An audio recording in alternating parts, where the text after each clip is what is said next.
अस्सलाम वालेकुम दोस्तों।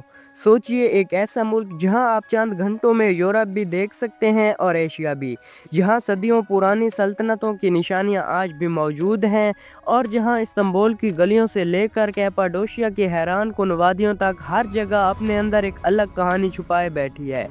ये है तुर्की, एक ऐसा मुल्क जो सिर्फ सियाहत के लिए मशहूर नहीं बल्कि तारीख, तहजीब, कुदरती हुस्न और जदीद ज़िंदगी का एक हैरान कुन इम्तजाज है। लेकिन सवाल ये है कि 2026 में तुर्की का सफ़र आखिर इतना ख़ास क्यों है? तुर्की आज दुनिया के मकबूल तरीन सियाहती ममालिक में शामिल है। सिर्फ 2025 में तकरीबन 6 करोड़ 40 लाख गैर मुल्की सियाह तुर्की पहुँचे और 2026 के पहले 6 माह में सिर्फ इस्तांबुल के 2 बड़े हवाई अड्डों से 6 करोड़ 34 लाख से ज़्यादा मुसाफिरों की आमदोरफ्त हुई। लेकिन इस वीडियो में हम सिर्फ मशहूर इमारतें और ख़ूबसूरत मनाज़िर नहीं देखेंगे, हम जानेंगे कि तुर्की की असल ख़ास बात क्या है, इस्तांबुल को 2 बरआज़मों का शहर क्यों कहा जाता है, यहाँ की सदियों पुरानी तारीख़ ने आज के तुर्की को कैसे बदला और एक पाकिस्तानी मुसाफिर के लिए तुर्की का सफ़र करते वक्त किन अहम बातों को जानना ज़रूरी है। और यही वजह है कि ये सिर्फ़ एक आम सफ़री वीडियो नहीं होगी। इस सफ़र में हम तुर्की को सियाह की नज़र से नहीं बल्कि एक ऐसी जगह के तौर पर देखेंगे जहाँ रोमी, बाज़ंतीनी और उस्मानी अदवार की तारीख़ आज की जदीद ज़िंदगी के साथ साथ चलती नज़र आती है। इस्तांबुल की तारीख़ी मसाजिद, बास्फोरस के किनारे फैला शहर, कदीम बाज़ार, कैपाडोशिया के मुनफरिद मनाजिर और तुर्की की वो जगह जिन्हें देखने के लिए दुनिया भर से लोग यहाँ पहुँचते हैं। तो अगर आप तुर्की को सिर्फ तस्वीरों में नहीं बल्कि इसकी तारीख़, हकीकत, अखराजात, सफ़र और उन जगहों की कहानी के साथ समझना चाहते हैं तो ये सफ़र आखिर तक ज़रूर देखिए, क्योंकि तुर्की सिर्फ नक्शे पर मौजूद एक मुल्क नहीं, ये 2 बरआज़मों के दरमियान खड़ी हज़ारों साल पुरानी एक ज़िंदा कहानी है। अगर आप हमारे चैनल पर नए हैं तो चैनल को सब्सक्राइब कर लीजिए। अब ज़रा तुर्की को करीब से देखते हैं। तुर्की की सबसे ख़ास बात यह है कि ये सिर्फ़ एक सियाहती मुल्क नहीं बल्कि यूरोप और एशिया के दरमियान एक ऐसा पुल है जहाँ मुख्तलिफ़ तहज़ीबें सदियों से एक दूसरे से मिलती रही हैं और इसका सबसे बेहतरीन नज़ारा इस्तांबुल में मिलता है। यहाँ बास्फोरस के एक तरफ यूरोप है और दूसरी तरफ एशिया। एक ही शहर में आपको जदीद इमारतें, मसरूफ़ बाज़ार, तारीख़ी मसाजिद और सदियों पुराने रास्ते एक साथ नज़र आते हैं। लेकिन तुर्की की असल कशिश सिर्फ इस्तांबुल तक महदूद नहीं, ये मुल्क अपने अंदर ऐसी जगह रखता है जो एक दूसरे से बिल्कुल मुख्तलिफ हैं। कहीं नीला समंदर और ख़ूबसूरत साहिल हैं, कहीं बर्फ़ से ढके पहाड़, कहीं कदीम खंडरात और कहीं कैपाडोशिया के वो अजीब व गरीब वादियाँ जहाँ सुबह के वक्त आसमान सैकड़ों गुब्बारों से भर जाता है। यही वजह है कि तुर्की में सफ़र सिर्फ़ एक शहर देखने का नाम नहीं, आप चंद दिनों के सफ़र में तारीख़, कुदरती मनाज़िर, मकामी ज़िंदगी और जदीद तुर्की सबको एक साथ देख सकते हैं। और अगर आप पाकिस्तानी मुसाफिर हैं तो एक और बात पहले से जानना ज़रूरी है। तुर्की जाने के लिए पाकिस्तानी आम पासपोर्ट पर वीज़ा दरकार होता है, जबकि कुछ मखसूस शराइत पूरी करने वाले मुसाफिरों के लिए ई वीज़ा की सहूलत भी मौजूद है। अब अगला सवाल ये है कि अगर वाकई तुर्की जाना हो तो वो कौन सी जगह हैं जिन्हें किसी सूरत छोड़ना नहीं चाहिए। चलें अब तुर्की के उन मकामात की तरफ चलते हैं जहां हर साल दुनिया से लाखों लोग पहुंचते हैं। अब आते हैं तुर्की की उन जगहों की तरफ जहां पहुंचकर आपको अंदाज़ा होता है कि ये मुल्क दुनिया भर के मुसाफिरों को अपनी तरफ क्यों खींचता है। सबसे पहले इस्तांबुल। यहाँ आया सोफिया सिर्फ एक खूबसूरत इमारत नहीं बल्कि तुर्की की बदलती हुई तारीख की एक बड़ी निशानी है। इसके गुंबद और अंदरूनी हिस्से इसे इस्तांबुल की सबसे नुमायाँ इमारतों में शामिल करते हैं।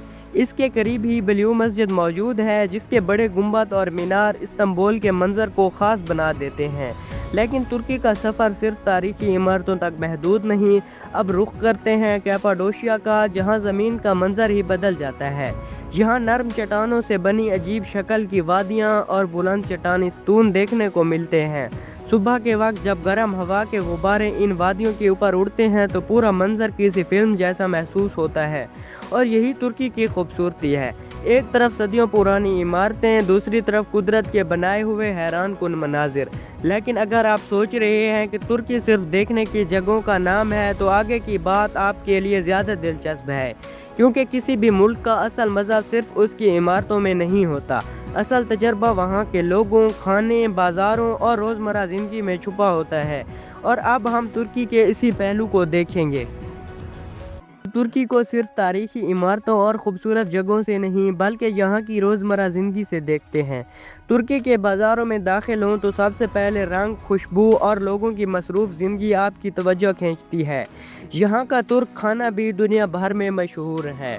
ترکی کا کھانا صرف مشہور ناموں تک محدود نہیں، چھوٹی مقامی دکانوں اور بازاروں میں بھی آپ کو ایسی چیزیں ملتی ہیں جن کا ذائقہ سفر کی یاد بن جاتا ہے۔ اور پھر آتی ہے ترکی کی مشہور ترک چائے۔ چھوٹے شیشے کے کپ میں پیش کی جانے والی چائے یہاں کی روزمرہ زندگی کا ایک اہم حصہ ہے۔ بازار ہو، دکان ہو یا دوستوں کی محفل، چائے اکثر گفتگو کے ساتھ موجود ہوتی ہے۔ لیکن ترکی کی گلیوں میں ایک اور چیز بھی خاص طور پر نظر آتی ہے، مقامی بازار۔ استنبول کے بازاروں میں قالین، مسلح، مٹھائیاں، خشک میوہ جات اور ہاتھ سے بنی کئی چیزیں نظر آتی ہیں۔ یہاں خریداری کے ساتھ ساتھ اصل ترک ماحول کو بھی محسوس کیا جا سکتا ہے۔ اور اگر آپ ترکی کے مشہور کھانوں کو دیکھیں تو ایک چیز تقریباً ہر جگہ نظر آتی ہے، وہ ہے کباب۔ ترکی میں کباب صرف سیاحوں کے لیے نہیں بلکہ مقامی کھانوں کا حصہ بھی ہے۔ یہی وہ چیز ہے جو کسی سفر کو صرف تصویروں کا مجموعہ نہیں رہنے دیتی۔ آپ ایک طرف صدیوں پرانی تاریخ دیکھتے ہیں، دوسری طرف لوگوں کی آج کی زندگی، بازار، کھانے اور روایات کو قریب سے محسوس کرتے ہیں۔ لیکن ترکی کے سفر میں ایک اور چیز ہے جسے نظر انداز نہیں کیا جا سکتا، یہاں کا قدرتی حسن۔ اور اب ترکی کے سفر کا آخری رخ دیکھتے ہیں، اس کا قدرتی حسن۔ استنبول کی مصروف سڑکوں اور تاریخی عمارتوں سے نکل کر جب آپ ترکی کے دوسرے علاقوں کی طرف جاتے ہیں تو منظر بالکل بدل جاتا ہے۔ کیپاڈوشیا کی چٹانی وادیاں، آسمان میں اڑتے گرم ہوا کے غبارے، بحیرہ روم کے خوبصورت ساحل اور دور تک پھیلی پہاڑی علاقے ترکی کو صرف ایک تاریخی ملک نہیں رہنے دیتے بلکہ اسے قدرتی حسن سے بھرپور ملک بھی بناتے ہیں، اور یہی چیز ترکی کو خاص بناتی ہے۔ ایک ہی سفر میں آپ یورپ اور ایشیا کا ملاپ، صدیوں پرانی تاریخ، عثمانی دور کی نشانیاں، جدید شہر، مقامی بازار، مشہور کھانے اور حیران کن قدرتی مناظر دیکھ سکتے ہیں۔ اگر آپ پاکستان سے ترکی جانے کا سوچ رہے ہیں تو سب سے پہلے اپنے ویزے، سفر کے اخراجات اور رہنے کی جگہ کی اچھی طرح منصوبہ بندی کریں۔ خاص طور پر یہ بات یاد رکھیں کہ پاکستانی عام پاسپورٹ پر ترکی کا ویزا درکار ہوتا ہے۔ تو کیا ترکی واقعی آپ کے اگلے سفر کے قابل ہے؟ اگر آپ کو تاریخ، خوبصورت مقامات، مختلف تہذیبیں اور نئے ملکوں کو قریب سے جاننے کا شوق ہے تو ترکی یقیناً ایک ایسا ملک ہے جسے اپنی سفری فہرست میں شامل کیا جا سکتا ہے۔ اور اگر آپ کو ایسی ہی دنیا کے مختلف ملکوں کی تاریخ، حقیقت، سفر اور دلچسپ معلومات پر مبنی ویڈیوز پسند ہیں تو ہمارے چینل info@faizan کو ضرور سبسکرائب کریں۔ ویڈیو پسند آئی ہو تو اسے لائک کریں اور کمنٹ میں بتائیں کہ ترکی میں آپ سب سے پہلے کون سی جگہ دیکھنا چاہیں گے۔ اگلی ویڈیو میں ایک اور ملک، ایک نئی کہانی اور دنیا کا ایک نیا راز آپ کے سامنے ہوگا۔ ملتے ہیں اگلی ویڈیو میں، تب تک کے لیے اللہ حافظ۔